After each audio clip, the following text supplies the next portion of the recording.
All right. Well, I feel like it's long overdue for us to have on a couple of excellent tenant advocates who can talk about the end of the eviction moratorium and where we stand right now with the housing crisis looming in the United States in the middle of the COVID crisis.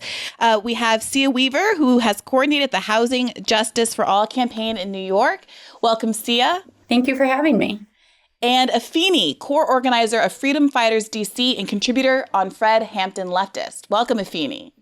Hi. Thank you so much for having me. Of course.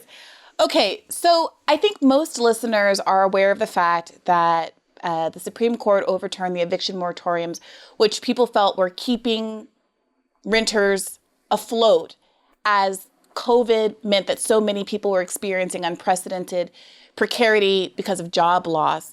But Sia, can you just walk us through, remind us what the moratorium actually did, and now what the state of play is now that it has been overturned?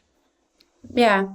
So the eviction moratorium really gave renters an affirmative defense that they could use in an eviction court to protect themselves against eviction should their landlord try to pursue one. So tenants who are behind on rent would have to fill out a form saying that they had hardship challenges because of COVID-19. And that form could provide them a defense that they could use at the point of eviction in court. The problem is that the form had many, many loopholes. Your landlord could take you to court for a nuisance case. Your landlord could say that you're causing a disturbance. And it really only protected in some narrow cases. And the other problem is that so many tenants self-evict. And if you're not going to go to court to defend yourself on your rights, your landlord can really just harass you out of your home. Lots of people don't see court as a place where like justice is going to happen for them. So while the eviction moratorium did protect, millions and millions and millions of households and did give them like a real defense, people really only activated that defense when they were organized and part of a tenant union and fighting back for their rights already. And there are so many people who just still were losing their homes.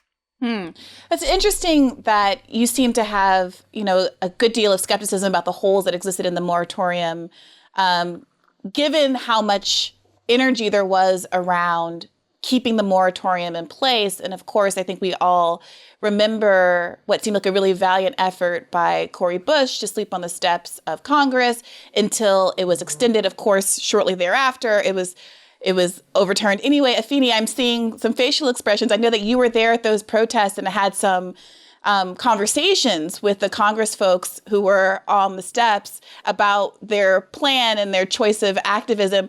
Why those facial expressions? Because the ask was never enough. It was never big. They never dreamed big enough for me. And that was really the issue that I had. When I talked to Cori, when I talked to Alex, I told Jamal as well, hey, you should do a national tent city in every district of those Democrats that went home, because Congress is the only people that are going to be able to make sure that this, that anything sticks, really.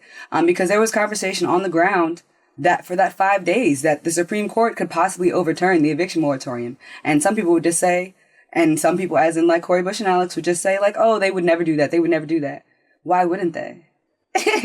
Exactly. Why wouldn't they? Like, we know that the Supreme Court is being used as a political apparatus instead of, actually interpreting the law in an objective way. We know that now. So why would we not prepare for that? And why would we not ask for more in the outset? So that we can get people real protection. The eviction moratorium that did get passed was very targeted.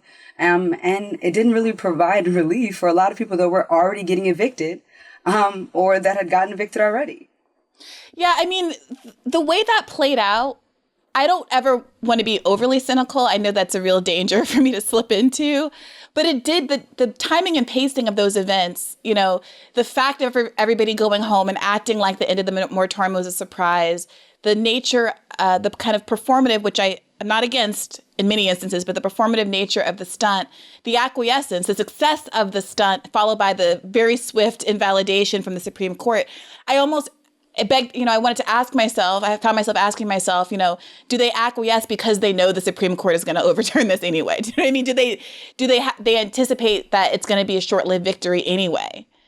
Is that overly cynical? I mean, I think that they were trying to be hopeful. But my issue with Cori and Alex and Jamal and all of them is that you guys have email lists. You use your email list to do fundraising. You use your email list to, engage with voters for your campaigns. You can use those same email lists, your text banks, to mobilize your folks to start a grassroots movement around literally anything that you wanted to. When I talked to them, that was the plan that I gave them. I said, there's a way that we can do this and actually get something substantial, because right now people are still not going to be protected by this. And as we saw it play out, they weren't.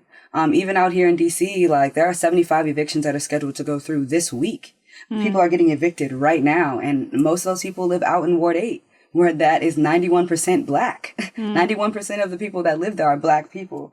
And, Anita Bonds, their alderperson out there, has something similar to what Sia was saying. Even the eviction moratorium that was out here, there were lots of loopholes for problem tenants. And a lot of those problem tenants were Black people that lived in Ward 7 and 8. So we can see what's going on here. We can see that it's not equitable. We can see that it's not fair.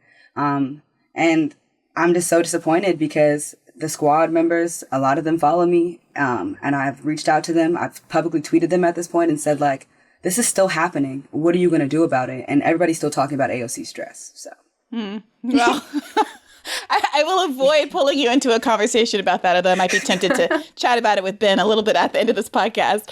Sia, can you talk to us a little bit about the kind of policy reforms that really would be helpful in this moment? Yeah, so what we really need is we need two things. First is that we need a blanket eviction moratorium, one that actually stops eviction cases from moving forward, not one that requires individual tenants to know their rights and to avail themselves of their rights. We know that anytime a program is hyper individualized like that, the most vulnerable folks are going to fall out of it. So we really don't want more means tested things. That's the first thing. We need a blanket eviction moratorium. And then we need to crazy expand rental assistance money. We need to give it right out the door. We need to reduce requirements on rental assistance to actually clear everybody's back rent, clear that back rent debt. And we need something like a tenant's bill of rights, right? If you get rental assistance money, but the landlord isn't forced to take it, the landlord's going to evict you anyway. What good is that rental assistance money? It's just a subsidy to the landlord, and then the next day you get evicted. So we need a massive expansion of tenants' rights. There's a lot in there, and I want to make sure that doesn't go over people's head. So there's money allotted currently to rental assistance, correct? But it's having trouble getting to people because of all of the paperwork and hoops that you have to jump through. Can you describe a little bit what the process is like for folks who haven't had to deal with it firsthand? Sure. So if you are eligible for rental assistance, which everybody is not, you have to go through a process to apply for aid. Each state has set up their own process. I'll talk about what it's like in my state, in New York. The application takes about 2 hours to apply for. You need to submit an immense amount of documentation, photo ID for everyone in your household. Even if the application is translated into different languages, the website to get to the application is not. It's only in English. So there's all of these barriers. It requires a lot of financial literacy to be able to navigate. So it's actually pretty confusing. And then at the end of it, you go through all that work. And right now in New York State, there are 41,000 tenants who have been approved for aid, but the landlord doesn't want to go get the money. So at the end of all of that work, unfortunately, it's kind of up to the landlord to take it or not. And because evictions are really about power, they're not really about money. A lot of landlords are saying, you know what, this person didn't pay rent for a year and a half. Even though I could go get all of that money, make all that money back, I'm going to evict them anyway because they pissed me off. And so that last part, the fact that the landlords will still have so much power over you and over whether or not you get to stay because we don't have strong enough tenants' rights in this country, that's the biggest, most gaping loophole. Landlords aren't taking the money. And if landlords won't take the money because they literally would rather just evict somebody because evictions are about power, the program is just not going to function. When you say evictions are about power, what do you mean by that? I mean that in this country, we don't have a human right to housing. you see people talking all the time about property rights, property rights, property rights, property rights. And this shows up not just in housing, it shows up with, policing and people's right to, murder someone on their property. And folks will be like, well, that's fine. You're defending your property.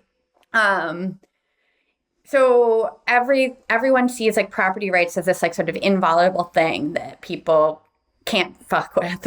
Sorry, people can't mess with. That's okay. We speak French on this podcast. Oh, good. And so that means that, if you piss off your landlord, you could be forced out. And something that really pisses off your landlord is not paying rent for a year and a half because you can't. Landlords really don't like the idea that a tenant could be able and allowed to stay in something that they consider themselves to own. So it's not dissimilar from fights against like rent control, fights against the right to renew your lease. That's as annoying to landlords or as sort of like threatening to landlords as the eviction moratorium, really. Yeah, what you hear a lot, even from people who are kind of broadly, purportedly on the left. I mean, this is a big battle that I was reading, it was motivating a lot of discourse in California that is a, left state, blue state as far as these things go, where when it comes to property rights, because we have a system where people's pensions, the idea that they have any long-term wealth is so invested in property ownership and their housing values, it's one of these tension points that forces otherwise liberal or progressive people into a very conservative right-wing defensive posture. And you get a lot of hand-wringing about what about the landlords, and very rarely is there a conversation about decoupling our ability to support ourselves or grow wealth over the long term from the housing market and what that would look like. And also very little conversation about what the evictions themselves look like and the violence of what it means to not have that kind of home stability. Afeni, I've been watching you online post some clips of evictions and the marshals coming to force people out of their home. Someone who's been involved in this work on the ground very closely, can you paint for us a little bit of a portrait of what's been going on? People's lives are getting ruined. People are being thrown out on the street. Their safety and their humanity is being stripped from them, and our government is paying for it. It's honestly really hard to look into a child's face when they see marshals storming into their house to come and change their locks, because in DC, they don't put your stuff out on the street because, this is the nation's capital. We gotta keep it clean. But what they will do is they'll come into your house, force you out of your house, and change your locks. Which to me, I feel like, it is, at least people aren't necessarily losing all of their belongings. People can still get their stuff stolen. People can still lose a lot of high value items through this method. But it's still so traumatizing to know that instead of your government just investing some money into protecting you, into just giving you financial assistance, because, we have the money to do that, to just give people money and pay people to stay home. And they just absolutely refuse. They spend $70 billion per year subsidizing wealthy people's homes through the mortgage tax credit. We spent $300 million per day in the Afghanistan war for 20 years. So to be told that we cannot afford to give people money, or that we cannot afford to actually protect tenants, it's just simply not true. And, housing is a human right, and the U.S. has signed on to the Universal Declaration of Human Rights, and in Article 25, it's laid out right there that temporary housing does not count. So even the type of housing assistance and the things that we provide to people right now is just simply not enough. So being on the ground is very frustrating, because I feel like a lot of the conversations are about marginal changes, but being here and standing in urgency with people, we cannot talk about marginal changes anymore. We can't talk about just expanding tenants' rights. We need to talk about housing every single person in this country, because we have the space to do it. We have the resources to do it, and our elected officials are absolutely refusing to do so. So me being an activist, me being an organizer, in my mind, we need to start moving towards more aggressive direct actions, because even with, those Congress people sleeping out on the sleeping out on the Capitol, sleeping out on the steps, we saw that unless we have a real grassroots movement behind that, it's not going to be impactful and people are not going to be protected. Yeah, I mean, I want to talk about the scale of the change that's necessary, because I think that you're right. It does demand a kind of direct action that is not really being contemplated amongst the kind of left Twitterati on the whole. So, Sia, part of what motivated me to reach out to you and do this episode right now was that you did this tweet back about a week ago where you said, I think the left would benefit from a stronger analysis of the real estate industry, its component parts, those who benefit from the existing property rights regime, Rebni, Chip, NICEFA, CDCs, all of these acronyms. And I read that and I said, I don't know what she's talking about. So let's get her on the podcast and have her explain it to me, because I don't have a clue. So what is it that we need to understand? And then Afeni, I want to come back to you and have some strategic conversations about how we get there. I think the reality is that a lot of the people who are pushing back on the eviction moratorium and more rental assistance are not corporate landlords. They are homeowners who feel as though an eviction moratorium is an attack on their rights as a property owner. Mm-hmm. And so these are often people who are not really even acting in their economic self-interest. They're people who literally see renters as less than in society. And, if I see folks reply to me on Twitter who are like, you're so wrong about the eviction moratorium because nobody has to rent a home. They could go live somewhere else if they wanted to. I'm like, actually, they do, And so what I was trying to get at with that tweet is, a lot of times in, housing organizing on the left, we talk about corporate landlords, we talk about Blackstone, we talk about big real estate developers who are gentrifying our city. And those folks matter and they're opposed to our interests. But I don't think we have a strong enough understanding of the fact that we have pushed public policy in the United States, like Afeni mentioned, the mortgage interest tax credit and other tax credits that create a huge class of middle class and working class homeowners who are divided from renters, right? And so I think that United States public policy has done a really, really, really good job of pitting cash poor homeowners and working class homeowners and middle class homeowners against renters. And we need to figure out how to navigate that as organizers. It's really quite difficult, right? Because yes, Blackstone is a bigger and worse target than Mrs. Smith, who owns 15 buildings. But Mrs. Smith, who owns 15 buildings, still kind of sucks and has a lot more stability than renters. And there's more of them than there are of the Blackstones. And so it's just this challenging dynamic that white middle-class homeowners are a huge problem for a renter justice movement. And we also see this with exclusionary zoning too. They're we don't want homeless folks to come live near us. So there's a lot of ways in which it shows up.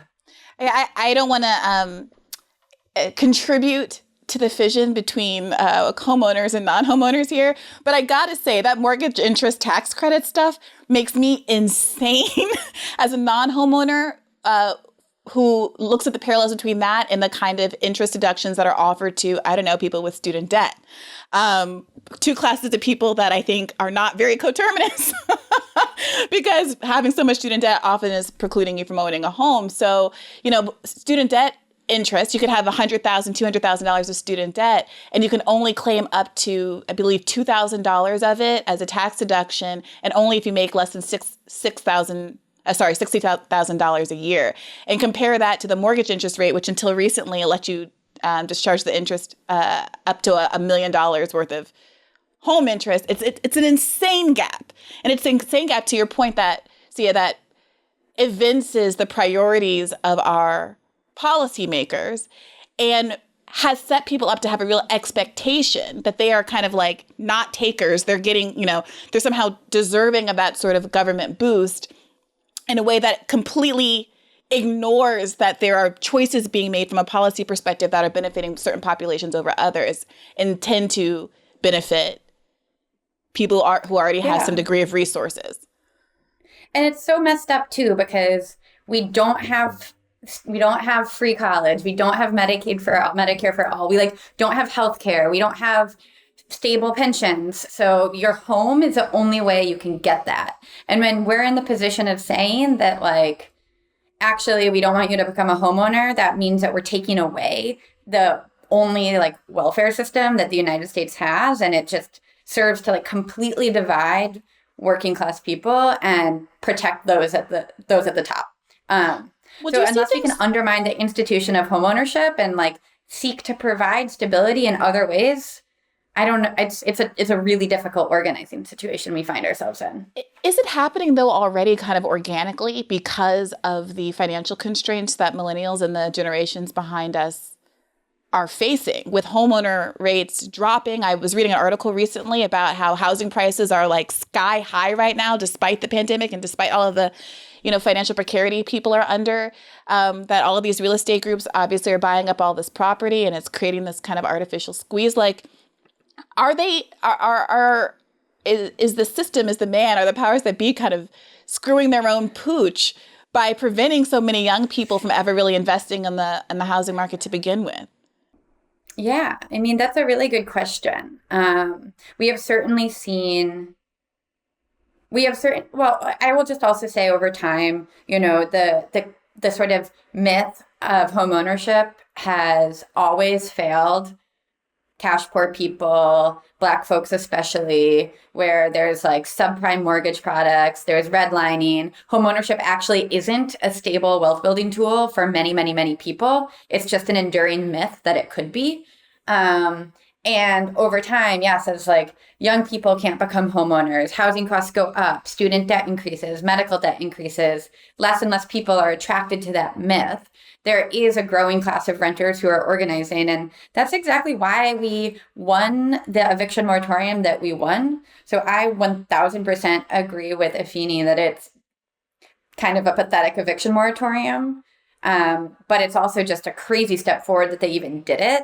Mm-hmm. And we should just be clear-eyed about the opposition and discrimination that renters in our society are really facing. And when renters are so oppressed and have no stability, people don't really want to be a renter. They're this sucks. It's really hard when you're organizing for sometimes, especially in, I'm in New York. I'm lucky. We have rent control. We have a strong renters movement. People are renters their whole lives. But in states like Arizona, where there's a 1-day move-out period, your landlord only has to give you 1 day notice before evicting you. Trying to convince someone that they should stay a renter and not become a homeowner if that option avails itself is not an easy thing to do, or even an advisable thing to do as an organizer. So our challenge is people don't want to become homeowners because they want to exclude people and become rich. They want stability. People want stability. And that's what we need to fight for. We need to fight for, permanent rent controls, subsidies to help people pay their rent, healthcare, education, all this other shit. And over time, I think that can help to erode this enduring myth of homeownership that's really just a house of cards. Yeah. Well, I want to talk again specifically about what needs to be done to address the problems you were describing, Afeni, where, these people are getting evicted, they have no place to go. There's some, the way you said we could, we do have the ability, we have the money and resources to house all these people. And I'm reflecting on, Bernie's housing plan, which was, I believe, $2.5 trillion. And it involved a plan to build nearly 10 million permanently affordable housing units. Is that, how big is that? How big a part of the plan is that in terms of what we're aiming for and advocating for? And is it realistically on the horizon, given the state of play in our current politics? Absolutely. I think that the dire economic strains that a lot of people are under, I think that could be a very radicalizing feeling. People don't get radicalized through theory. They get radicalized through life experience. And so as organizers, it is our job to then take that energy and help them direct it into the right way. For us out here in DC, we do a lot of mutual aid because we think that mutual aid is the vehicle of social movements and how to organize people by meeting their basic human need. So we do try to focus on that. We try to, I think that through political education, but just being present for our communities is really important, because if I had not, if I had not been so present in my community, I would not have gotten a lot of the videos that I got of these evictions. People wouldn't have known who to send that to. So as organizers, it's really important that we are connected. We are connected to these people, because, 44.1 million people in this country rent. That's 1/3 of the country.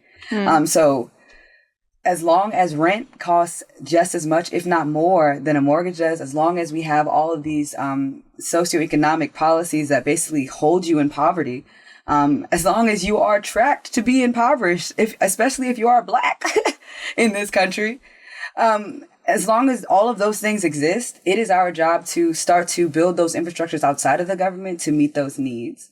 And I really see that through mutual aid, especially a lot of the actions that we are talking about out here in DC is not only talking about doing anti-eviction protests and eviction blockades, but also for people that do get evicted, making sure that we have moving stuff for them, making sure that we're starting to fundraise for possible hotel rooms, Airbnbs, and actually putting people in houses. I know my organization, we've paid people's rent a couple of times to help them avoid eviction. We are currently fundraising right now, actually, for somebody to avoid eviction. And, just really stepping up like that. And what's really terrible is there are a lot of Midwestern communities that don't have the strong mutual aid that we have out here in DC. How do we start to connect? Those networks all across, and also expand our advocacy as nonprofits? A lot of nonprofits are one issue based. All these one issues kind of all stem from a lot of similar things. How do we start to actually bridge those gaps?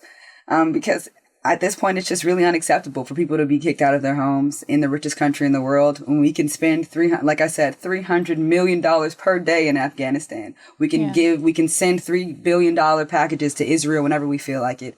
And we pulled $4 trillion out of our asses last year to give to corporations and big business to make sure that their bottom lines were protected. So now it is time to mobilize working class people around our protections. And we are in a really unique political moment where that can actually happen, because so many people are feeling the squeeze. Afeni, can you give folks a sense of what level of mutual aid makes such a big difference, or what amount of funds can go a really long way and make a kind of difference? Because sometimes I feel like when folks are raising money, and I felt this way on the campaign sometimes, problems seem so big and so insurmountable that folks are like, well, what is my $5, $10, $100, $200 going to do in the grand scheme of things? And painting a picture about how directly meaningful that can be to somebody in a given situation can really help folks feel the urge to go ahead and donate.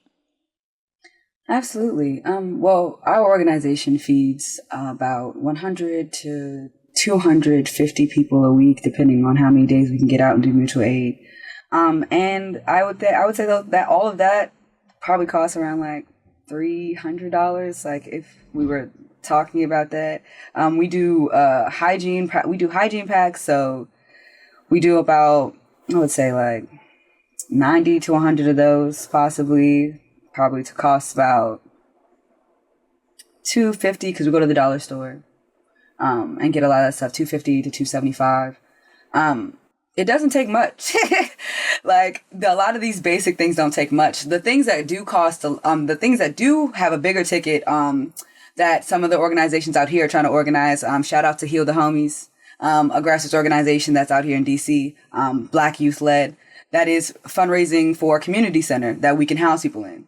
And that's $50,000. But, when you look at a $50,000 price tag versus, I don't know, how much it costs to go to the Met Gala, for example. A lot of those people spend money on that. Afeni, you say you don't want to talk about a dress, but you keep bringing up the dress. You're going to make me talk about a dress. I'm just saying, like, just that's because that's what's on the front of my mind, truly. Because like that $35,000 per ticket number just makes me so mad. Because thinking like, damn, like we are really trying to raise $50,000, like, and nickel by nickel, really, to get this community center up and running. We are like, us as Freedom Fighters DC, we have like a connection where we get furniture donation, thank God. But we were trying to fundraise people's furniture last year, $3,000, nickel and diming. And it's just, there are people in this country that could literally just waste that. Yeah. And it's so frustrating. But yeah, back to the, I just want to like just finish the point about the grassroots fundraising. Please donate. Like, even if it is 50 cents, if you give your 50 cents and 100 more people give their 50 cents, I don't know math, but that's that's a decent amount of money. I think it's about $50. Like, we can do something with that. We can feed people with that. And so I don't want people to think that any donation is too small. I know me personally, every single one of my checks, I try to donate something to if not to my grassroots org, to other grassroots orgs, and I'm broke. So that's definitely not much. But we have to do that because we're building community for ourselves. We're building community for ourselves and for all the people in our country that don't even have the luxury of thinking about fundraising for themselves because they are just trying to survive. Well, Sia, I want to ask you, I mean, Afeni's talking about a community center that could house people. And I want to ask you this question about how much the housing stock, not having enough affordable housing stock, is an issue, and to what extent anybody is really pushing for that, if that's at all in the foreground of the public policy conversation and during the Biden administration. Yeah, I mean, I think it's the sort of lack of housing supply for extremely low income people is a huge problem. And we need to vastly expand our affordable housing stock. The problem is we don't want to just expand our affordable housing stock in a way that reproduces these same dynamics of a renter with no rights and a landlord with all the power. And so a lot of times what happens when we talk about affordable housing is we're talking about big subsidies to the real estate industry to build a lot of below market rate housing. And then you see things in New York, we see things the affordable housing is substandard and subquality compared to some of the other more market rate housing that same developer is building. And so, yes, I will say yes, the expansion of what we're calling social housing is front of mind for many, many, many organizers. But when we say that, what we mean housing that is democratically controlled by the people who live in it, community controlled housing that can meet not just our housing needs, but also our social needs, provide services, a really much more visionary and expansive definition of what housing can actually do for you, where people have control, democratic control over this land resource, and housing that's not exclusionary the way that a lot of our current housing programs are. The Biden administration, in reconciliation, is increasing the amount of housing resources in a dramatic way. There's going to be $90 billion for Section 9 funding, or $80 billion for Section 9 funding, which is public housing, and $90 billion for Section 8 housing, which is privately owned, publicly subsidized housing. That's a lot of money, but unless we're really talking about how we're also transforming the power relations that between renters and landlords, we're still going to be in a relatively, not in our ideal situation. So I would say it's similar to a lot of things with the Biden administration. Resources and steps forward, but not really fundamental change. So Afeni, you're up at the plate. What's your idea for how you get the kind of fundamental change that's necessary? You mentioned some tent cities. Say more. Yeah, so when I say tent cities, I think about the bonus army. I don't know if you guys know about the bonus army, but it was some soldiers, some Marines, some service members that came and just slept out on the Capitol. for their rights, for their money that they hadn't gotten. Some people were wounded, hadn't really gotten any care from the government, and they slept outside. Now, if you know the ending of the bonus army, you know that the U.S. government opened fire on them. But yeah. And this was which soldiers after which conflict, which veterans? So it was the bonus army. I think that was after World War I, between before like the GI Bill and all that stuff was like established. And the GI Bill and all of those like social programs came because of what happened with the bonus army. Almost a direct result of that, honestly. But so that's what I think about. I think about bold actions like that. And when I was talking to, the squad members when I was up at the Capitol, I said that people need to go sleep right out front of their state capitol. Like, you need to see this. You need to see what's happening. Because a lot of these states, like Sia said earlier, are complicit in a lot of this rental assistance money not getting out. A lot of these states are complicit in the lack of protection for tenants and for renters. So we need to hold these people accountable. And we also need to hold our congresspeople accountable by making sure that we are visible to them as well. Out here in D.C., a lot of these people have houses. They're second or third houses, some of them. So let's go sleep outside in Nancy Pelosi's house. Yeah. Since we don't have anywhere else to go. That's where we need to start making ourselves very visible to these people, and also breaking down that individualized stigma of poverty. As organizers, bringing these people into these community spaces, I know that, and I hate to like belabor this point, but mutual aid, like, it does really like dispel that individual shame of being impoverished, because poverty is a policy decision. And if they wanted to end poverty, they could do that. Kwame Ture says, if you want to end poverty, give people money, give people resources, give them education. So sleep outside these people's houses. If you don't want to protect me in my housing, it's okay. We're going to be right out here at the people's house, because all of our tax dollars pay for this. My ancestors built all that shit for free with our bloody bleeding hands. Yeah. So we need to go sleep out on their lawn, because we have, like, where else are you going to go? Honestly, the housing shelter, the homeless shelters that are out here in DC, they only take about maybe 200 or so people. There are places that don't even have a homeless shelter infrastructure at all. Go sleep outside of the state capitol. Because they're not protecting you. What's really fascinating about DC, I mean, I'm from New York, but I obviously have been living in DC the last couple of years.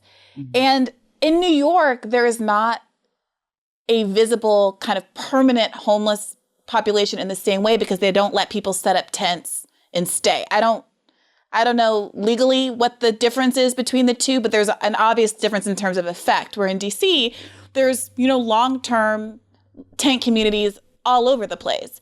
And, as I run through the mall, I mean, the difference between what you're describing, Afeni, and what is already happening is like the difference of like a few hundred feet in a lot of instances.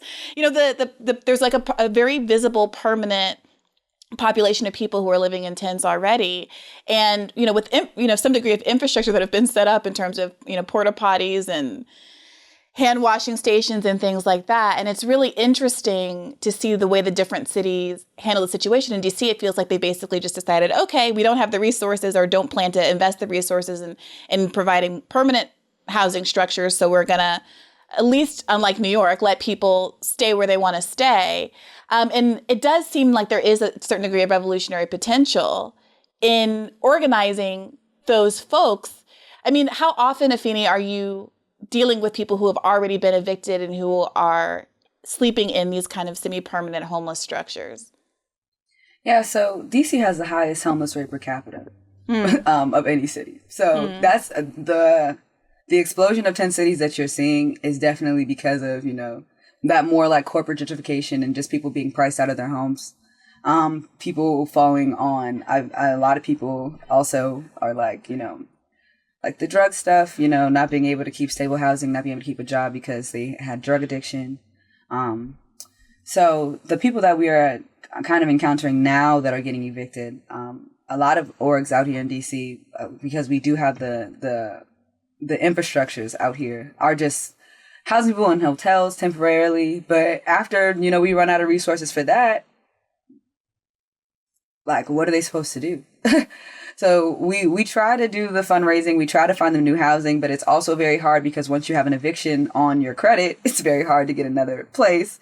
So dealing with all of those things, honestly, I can tell you, unfortunately, because of how limited our resources become after a while, people do just end up out on the street. And that's the reason why, I say organizing them to be more targeted in where they're sleeping, because, there are encampments around the mall, but they do not let homeless people around, the unhoused people around the Capitol. Like, some of our unhoused friends have told us that people get shot outside of the Capitol at night, like unhoused people do.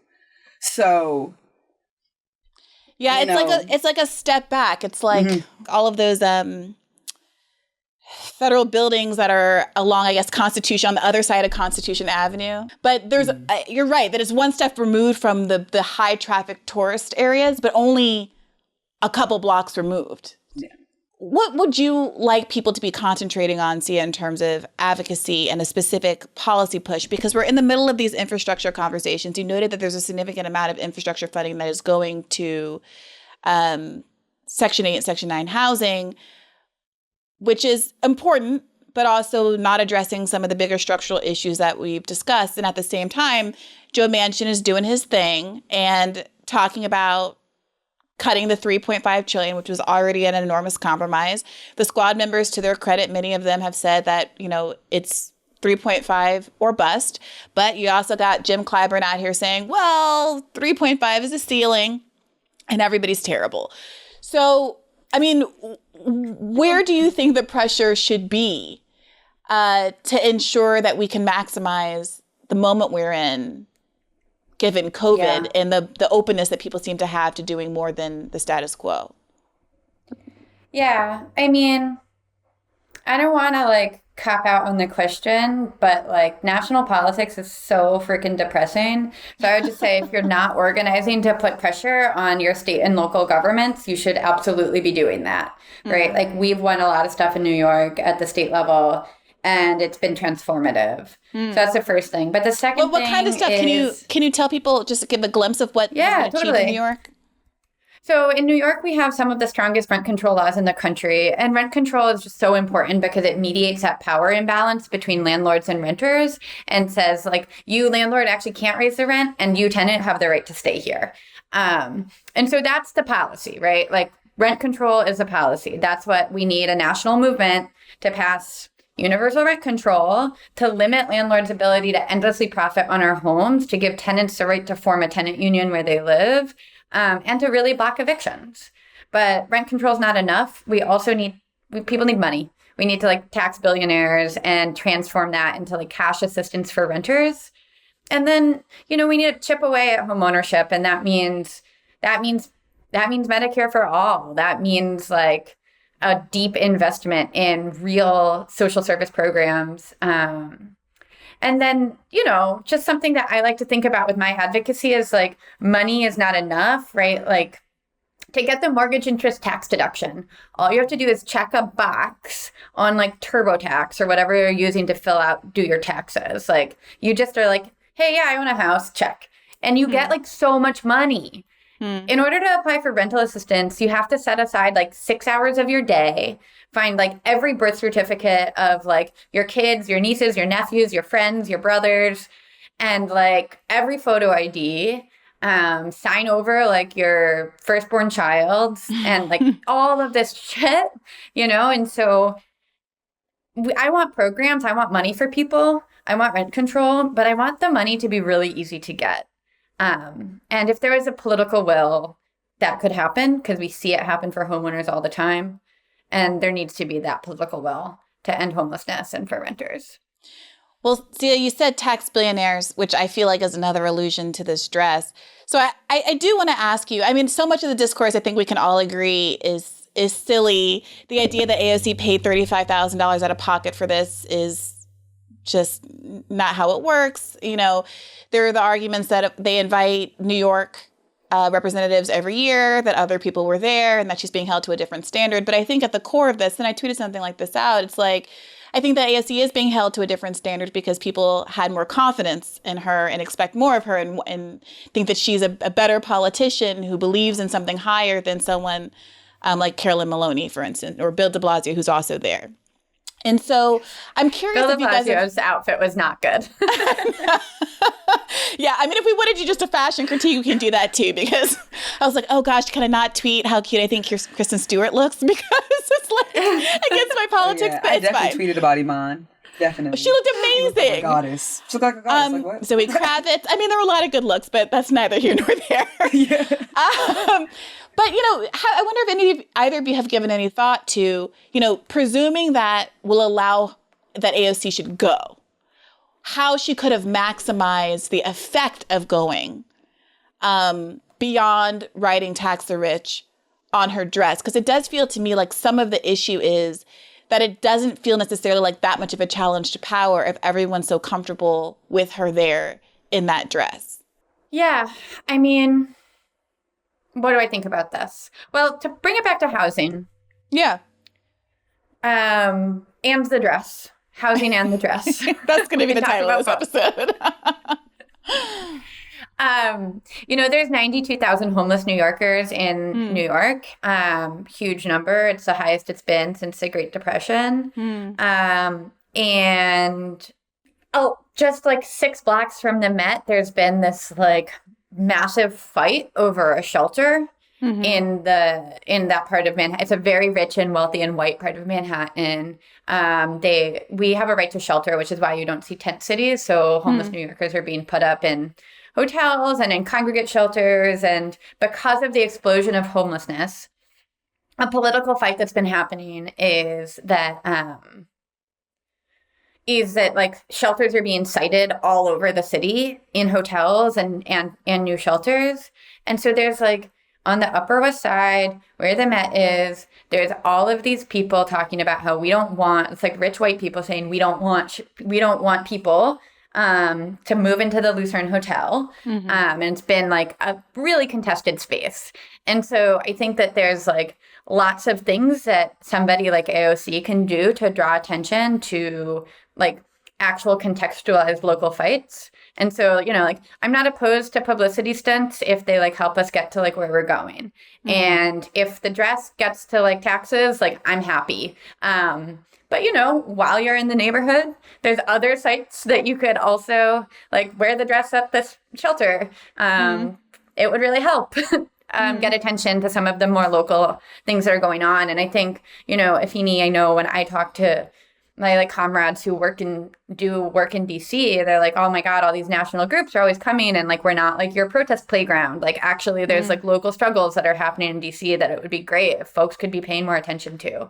Housing so often doesn't reach the level of a national conversation. People think about housing as a local issue, maybe a state issue, but we need to solve this problem at a national level. And I would love for squad members to protest, not just on the steps of the Capitol or at like really visible moments, but every day. Because we're doing stuff every day. Afeni? They say that on average, a congressperson that takes PAC money, corporate money, they spend about 40 to 50% of their time in that little sweaty box down in that office, like calling for money and begging for money. AOC, Cori Bush, and all of them say that they don't take corporate PAC. They don't take any of that money. They don't beg. They don't do that. They want to legislate. They want to spend their time doing that. Great. So that means that you can spend your extra time out here organizing. That means you can spend your extra time out here. If you're going to talk about DC, like, again, DC has the highest homeless rate per capita. We are out here feeding people, but like, y'all don't show up for any of that type of stuff. Y'all don't uplift that type of stuff. But AOC can be at the Met Gala in a dress that says tax the rich. People said that it was raising awareness, but how do you raise awareness for a policy that's already pretty popular? Like, okay, like it's popular, that's cool, but why, like, but what's next? Like, they've been saying tax the rich, they've been wearing all these cool clothes, they've been making all the tweets for a really long time. And, I asked Alex this to her face. I asked her, I said, why not challenge the power of a Democratic Party in a real way? Because every single time they want to throw you under the bus for their own interests, they do that because they don't respect you or they don't respect our principles and our policies. So I'm really just tired of performance. I'm ready to have conversations about like what it looks like to move from, the continuum of care system that we have to more of a housing first system. There have already been studies in New York City. There have already been studies in Denver that show that housing first works and that when you invest in people, you end up spending less money in the long run because they start to become self-sustainable in that way. So, I really would have loved to see something more impactful, or maybe her just boycotting going to the Met Gala altogether, because it's a display of insane wealth, and there are people that are getting evicted right now. There are people that are starving. Before the pandemic, 46% of children in lower income houses were food insecure. So we have so many things that we could be having conversations about. There are so many things that could be starting conversations about to really challenge the nucleus of this government's power, which is the financial and war power. And we are just continuously having these like culture conversations. So that's how I feel about the dress. But it was a nice cut though. Her designer did a fabulous job. I mean, she always looks beautiful. I think that the point you make about whether it challenges power is really core to it. I think that I don't know if it's a different message or a different behavior or what have you, but there is something that feels not very controversial or subversive if you are invited into a space and if your presentation in this space doesn't make you disinvited. Everyone's very comfortable with you there in the moment.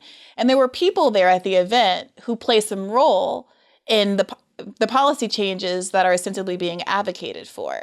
And I think a world where it's like, why Joe Biden, you need to support a wealth tax, is even more pointed than tax the rich. Because, Biden tweeted the next day or later in the day about how we need to, raise taxes on the wealthy. But income taxes, right? There's been this resistance to do any kind of a wealth tax, which is where we know all the moolah is. Mm-hmm. And when you're vague in that way, that's when I think it can slip into kind of a performative in a bad way, where it's just the trappings of radical lingo without the fine point on it that actually targets the people in power. And a vague message can elide the reality that we have a Democratic Congress and White House and becomes just a vague generalized, tax the rich, it must be somebody else's fault because we're all good liberals here at a ball. When it is, in fact, some of the liberals at that ball who absolutely don't want to tax the rich, including Carolyn Maloney, who's like the number 37 most wealthy person in Congress. I mean, so thank you for entertaining a little bit of dress discourse. Discourse. Of course. And I want to give both of you an opportunity to let people know where to find you, your work, your writing, and also to contribute to any mutual aid or activism that you're doing. Let's start with you, Sia. Cool. Thank you so much for having me on. You can follow us on Twitter at housing4 all NY, and you can donate there too as well to support our statewide movement of renters and homeless New Yorkers in New York State. So Housing Justice for All NY. And I'm on Twitter too at Cea Weaver, my name. And yeah, please join the fight for housing justice in New York. It's so important. It's so critical. We need all the support we can get. And thank you for having me. Yeah, of course. Afeni? You can find me on Fred Hampton Leftist, my podcast called Facts and Fire. It's moving to it's going to be every 2 weeks. My grassroots organization, you can follow us on Instagram at Freedom Fighters DC and you can also follow me on Twitter at Red. Well, you can follow me on everything at Red with 2 Ds is Ari. I would just really like to uplift that we will be uplifting some of the fundraising for the people that are being evicted out here. So if you can, please, please, please donate. Don't donate to me. Please donate to mutual aid. That's what I always tell people. Like, don't donate to me. Please donate to mutual aid. And build mutual aid structures in your own neighborhoods as well. Read Dean Spade's book about mutual aid. Thank you for that. And I would love to have you back at some point to just have a real granular conversation about how to do that. Because I think that a lot of folks are probably kind of overwhelmed about how to get started. But thank you for that. Fred Hampton Leftist is also great. And people should tune into that and support all these great independent media channels that are popping up all over the place as well. So thank you both. And to our listeners, keep the faith. Hey, YouTube, don't forget this is a podcast. To get full episodes, including ones that are behind a paywall, go to patreon.com/badfaithpodcast. To get more episodes, please do subscribe to this channel, hit the notification bell, and like this video.